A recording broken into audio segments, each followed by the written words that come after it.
নবী আলাইহিস সালাম বলেন, ইন্নাশ শাইতান ইয়াজরি মিনাল ইনসান মাজরাদ দাম। শয়তান মানুষের রক্তের রেশায় রেশায় দৌড়ায়।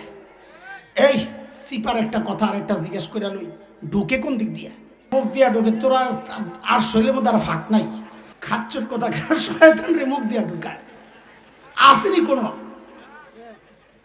আর ফাঁক নাই তোর। তো নাকে দিয়া ঢুকলে যাওয়ার সময় যে ল্যান্সটা মহিলা লাগে যায়। পাবলিক শোন বেটা, শয়তান তো চ্যালেঞ্জ করছে ঢুকবে রগের ভিতরে। তো এই সমস্ত জায়গা দিয়ে ঢুকে রগ পাইব কই? এই জন্য ঢুকে হইল রগের যে গোড়া আছে, হাবলুল বারিদ, স্পাইনাল কর্ড যেটা, সারক, বাম হাত পেছনে নিলে মধ্য আঙ্গুলি যেখানে যায় ঠেকে ঘাড় আর কাঁধের মাঝখানে, ওই দিক দিয়ে ঢুকে শয়তান। এই জন্যে আল্লাহ তাআলা আমাদের নবী আলাইহিস সালামের ঠিক ওই জায়গায় মোহরে নবুয়ত লাগাইয়া দিয়েছেন যেন ওদিক দিয়ে শয়তান ঢুকতে না পারে।